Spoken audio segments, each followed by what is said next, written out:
السلام عليكم ورحمة الله وبركاته، يا رب تكونوا بخير. النهاردة هعمل معاكم الكيكة التركية أو زي ما بيقولوا عليها كيكة الحليب. إن شاء الله تعجبكم بطريقة سهلة وشهية ولذيذة وسريعة. تعالوا قبل ما نبدأ هنسمي بسم الله ونصلي على رسول اللهم صل وسلم وبارك على سيدنا محمد وعلى آله وصحبه أجمعين. معايا 4 بيضات بدرجة حرارة الغرفة. كل المكونات اللي أنا هقولها بدرجة حرارة الغرفة. عليهم 2 باكت من الفانيليا أو نص معلقة صغيرة السايلة، الفانيليا السايلة.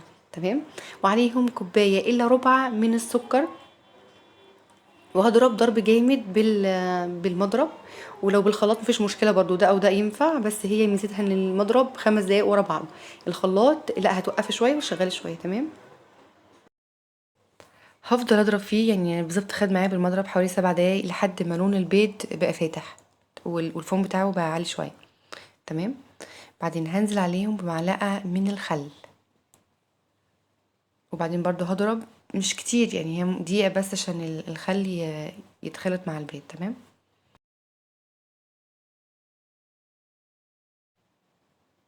بس كده. وهجيب عليهم كوباية، يعني مش عايزة اقول ربع، الا معلقتين كبار دقيق، نفس المج اللي انتوا شايفينه ده، مش مليان.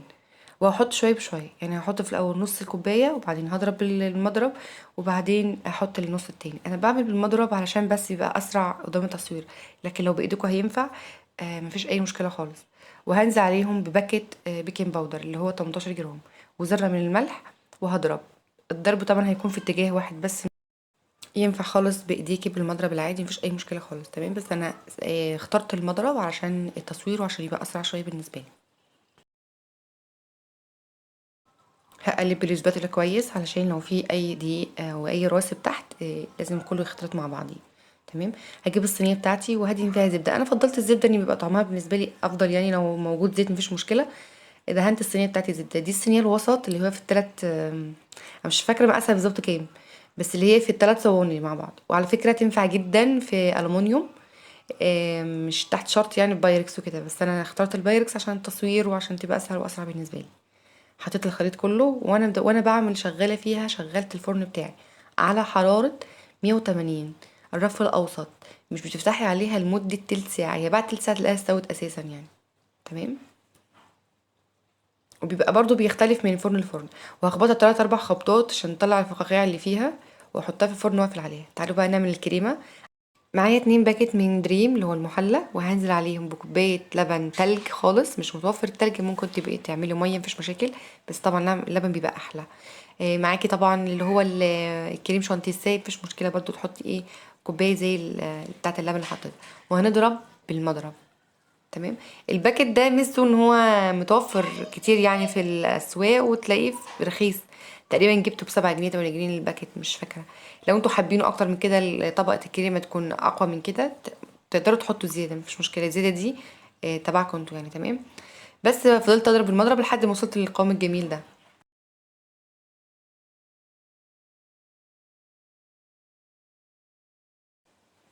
بصوا جميل ازاي. هركنه. تعالوا نعمل طبقه الكراميل. انا معايا كوبايه من السكر، حطيتها في صينيه او في طاسه تيفال الومنيوم اي حاجه. اول 3 دقايق بتبقى على النار عاليه، وبعدين بتبقى ايزي فيها يعني، وببقى دايما مراقباها مش هسيبها خالص. وبعد كده هوطي خالص، هتديكي يبقى لون ذهبي خالص كده وحلو زي اللي انتوا شايفينه، عشان ما تمررش. اول ما حسيت ان خلاص وصلت للقوام اللي انا عايزاه او اللون اللي انا عايزاه، جبت كوبايه من الميه، حطيت عليها معلقه كبيره من النشا ودوبتهم. ونزلت على طول على الكراميل. مهم جدا اوعوا تطفوا النار عليه، لو طفيتوا النار عليه هيبقى ينشف جامد ومش هتعرفوا تتحركوه. انا هنا حركته بصعوبه جدا، وطبعا طرطش مني وحاجات كده كانت جميله ورا الكاميرا. كوبايه النشا بتنزل، بنزل عليهم كوبايه ميه، يعني كده عندي كوبايتين، كوبايه من النشا سايله وكوبايه ميه على طول. وهفضل الف فيهم لحد ما اوصل للقوام الجميل ده. تمام. واحط لهم معلقه زبده عشان تبقى جميله. وبرده هفضل الف فيهم. زبده او سمنه، زيت لا. تمام. افضل ما تيأسيش من الكلاكيع اللي تلاقيها موجوده فيه وتقولي هشيلها وارميها، لا، هي هتدوب. هتدوب مع النار مع الكراميل هتدوب. تمام. هستنى لحد ما اوصل للقوام اللي انا عايزاه الحلو ده، وبعدين هحطه في حاجه، اي كوبايه اي طبق، لحد ما تبرد بتاتا. تمام كده. تعالى نطلع الكيكه بتاعتنا من الفرن. اهي طلعت. كانت جميله جدا ومفيش اي مستويه كويس.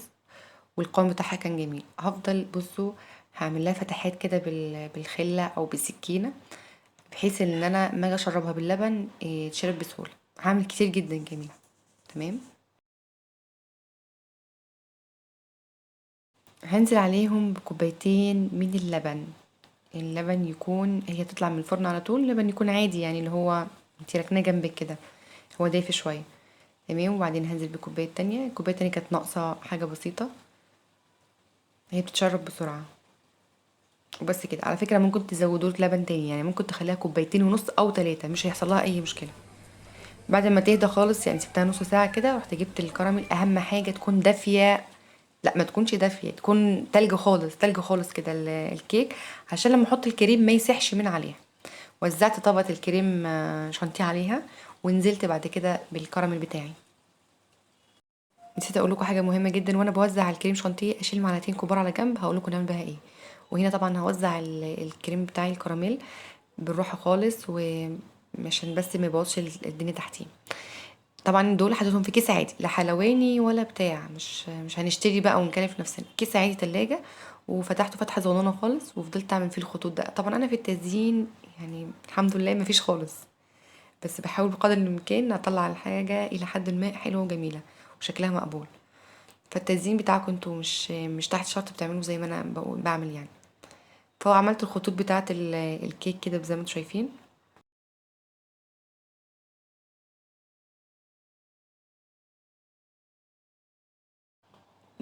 يعني الى حد ما وصلنا لشكل حلو يعني كويس الحمد لله.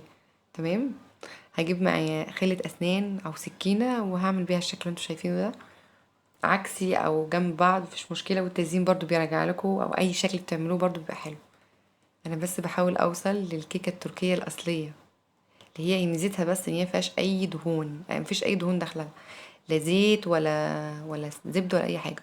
وعلى فكره تنفع برضو جدا لو حبيتي تعملي الكيكه العاديه وعملتيها الطريقه دي، بتبقى برضو جميله جدا، اللي هي بزيت وكوبايه زيت او كوبايه لبن، برضو بتبقى جميله جدا.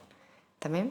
بس انا حبيت اسهل عليا وعليكم الموضوع، عملتها من غير زبده خالص، ومن غير سمنه، من غير اي ماده دهنيه اساسا، عشان تبقى زي الكيك التركي المشهور بيه يعني. حين وقت التقطيع، هنيجي ونقطعها بشويش خالص، لان الكيك يعني بص حساس جدا. طبعا انا بعد ما عملته ما قطعتوش على طول، مهم جدا تسيبوه على الاقل ساعتين في التلاجة، يعني ساعتين في التلاجة عشان تعرفوا تقطعوه والقطعة تطلع على بعضها. قبل كده عملته كذا مرة، كنت بستعجل، كان الكيك وكله بيخش في بعضه، فمتعرفش الكيك ايه بالظبط يعني. تمام. شايفين الجمال؟ زي ما قلت لكم ينفع تعمليها بالكيك العادي اللي هو بزيت ولبن، مفيش اي مشكله خالص. بس هي ميزه الكيكه التركيه دي ان هي ما فيهاش اي ماده دهنيه، لا زيت ولا زبده، يعني استكفينا بس بالسكر. تمام. فاللي حابه تعملها بالبيت زي ما انا عملتها، طريقه جميله جدا وحلوه وهشه. اللي حابه تعملها الكيك العادي وتحط وتزينها من فوق بالكراميل والكريم شانتيه، برضو هتبقى جميله جدا وهشه وحلوه. بس زي ما قلت لكم هقول تاني، هركز على الخطوات دي، لاني انا قبل كده من فتره عملتها مره واتنين، كنت بستعجل عليها وبقطعها بسرعه، كانت بتتبهدل مني جدا، والرسمه بتاعتها من فوق كانت بصوا اي يعني كانت بتبهدل خالص، ما كانتش بتبني كيكه ايه. فلما استنيت عليها ساعتين خدت راحتها خالص في التماسك، وبقيت هشه جدا، والكيك ارتاح جدا. فبالتالي وانتي بتقطعيه بيبقى هش زي ما انتم شايفين بالطريقه دي.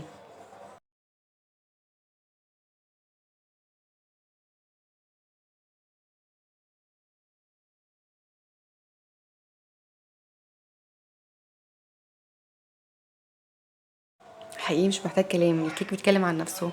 بكده الفيديو بتاعي يكون انتهى، اتمنى يكون عجبكم. شكرا، والسلام عليكم ورحمة الله وبركاته.